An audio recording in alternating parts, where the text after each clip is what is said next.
Hi friends, అందరికీ నమస్కారం అండి. ఈరోజు బ్రేక్ఫాస్ట్ సండే అయితే బ్రెడ్ ఆమ్లెట్ నేను 2 రకాలుగా చేస్తాను.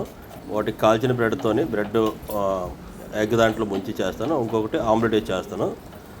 రెండు వేరు టేస్ట్ ఉంటాయి అన్నమాట. ఇలా రోస్ట్ చేయడం వల్ల మనకి క్రిస్పీగా ఉంటుంది.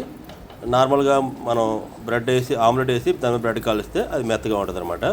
మీ నచ్చిన టేస్ట్ ప్రకారంగా మీరు చేసుకోవచ్చు. నేను దీనికైతే 6 పీసులకి 5 గుడ్లు వేస్తున్నాను. మనకి మామూలు హోటల్లో అయితే అంత వేయరు, మన ఇంట్లో తినేది కాబట్టి నేను ఎక్కువ ఎగ్స్ వేస్తున్నాను. ఇది పిల్లలకి చాలా హెల్తీ, తర్వాత ఎగ్ అనేది ప్రోటీన్ కాబట్టి ఇలాగ ఇష్టపెడతారు. అని బాయిల్ అంటే చాలామంది తినరు. దీన్ని బాగా బీట్ చేసుకోవాలండి. నేనైతే ఫోర్క్తో చేసేస్తాను. మనకు కొంచెం ఉప్పు, మన మసాలా కారం, వీడియో అయితే నా ఛానల్లో ఉంటుంది మసాలా కారం. ఇది వేస్తే ఇంకేం మసాలా ఇందులో అవసరం లేదండి. కొంచెం టైం పడుతుంది. లేదంటే మీ దగ్గర బ్లెండర్ ఉన్నా సరే, హ్యాండ్ బ్లెండర్, దాంతో కూడా మీరు బీట్ చేసుకోవచ్చు. బీట్ చేస్తే ఎంత ఫోమ్ వస్తే అంత ఎగ్ అనేది స్మూత్గా ఉంటుంది అన్నమాట ఆమ్లెట్. పెనంలో మనం ఆయిల్ వేసుకొని ముందుగా మన ఫ్రై ప్యాన్లో ఆయిల్ వేసుకొని బాగా హీట్ అయిన తర్వాత ఇందులో డిప్ చేసుకోండి కాల్చిన బ్రెడ్ని. ఆల్రెడీ క్రిస్పీగా ఉంటుంది. ఈ ఆయిల్ అయితే నేను గ్రౌండ్ నట్ ఆయిల్ ఒరిజినల్ అన్నమాట.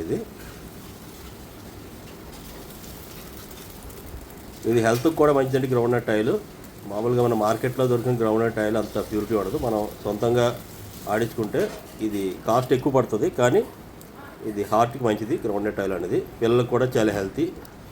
తర్వాత మధ్యలో కొంచెం ఎగ్ది బీట్ చేసాం కదా, అది కొంచెం వేద్దాం. మీరు ఇందు మీద చీజు ఉంటే చీజ్ వేసుకోవచ్చు కోరి. అదర్వైజ్ లేదంటే మన కెచప్తో కూడా తింటే చాలా బాగుంటుంది అన్నమాట. ఇది కెచప్ అయితే నేను మ్యాగీది వాడతాను, అది టేస్ట్ బాగుంటుంది. మా క్యాంటీన్లో కూడా అది మ్యాగీదే ఉంటుంది అన్నమాట. ఎంత బాగా రోస్ట్ అయితే అంత క్రిస్పీగా ఉంటుందండి. ఇది బ్రెడ్ ఆమ్లెట్ అనేది ఎప్పుడు కూడా వేడిగానే తినాలి. చల్లారిపోతే ఇది మళ్ళీ మనకి తినబుద్ధి అన్నమాట, మెత్తగా అయిపోద్ది. ఇప్పుడు ఇంకొక రకంగా వేస్తాను. కొంచెం ఆయిల్ వేసుకొని తర్వాత మనం బీట్ చేసిన ఎగ్ మొత్తం, ఇది 3 గుడ్డు గట్ట ఎక్కువ ఉంటుంది. ఒక రకంగా పెద్ద సైజు ఆమ్లెట్ అనమాట. దీని మీద బ్రెడ్ని 2 పక్కల డిప్ చేద్దాం.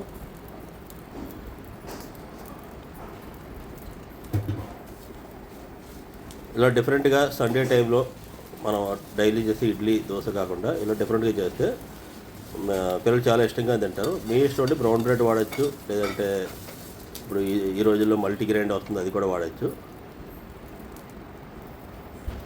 మా విశాఖపట్నం అయితే శారదా బేకరీ బ్రెడ్, ఇది కొంచెం ఫేమస్ అండి. చూసారు కదా, ఒక పక్క స్పాంజ్లా ఉంటుంది, రెండో పక్క బాగా క్రిస్పీగా కాల్చుకోవాలన్నమాట మనం. ఇది ఎర్రగా క్రిస్పీగా కాలిపోయింది. ఈ పైన ఉంటే మీరు చీజ్ వేసుకోవచ్చు. చీజ్ నా దగ్గర లేదు కాబట్టి నేను నార్మల్గా టమాటా సాస్తో మా బాబుకి సర్వ్ చేస్తాను. దీనికి కావాలంటే చిన్న పీసుల కింద కూడా మీరు కట్ చేసుకోవచ్చు. ఇది ప్రెస్టేజ్ ట్రైప్లే అండి, చాలా బాగుంది. యూజ్ చేస్తున్నాను నేను ఆల్మోస్ట్ 15 డేస్ నుంచి. ఈ టమాటా సాస్ గొప్పనండి, చాలా చిక్కగా ఉంటుంది అనమాట.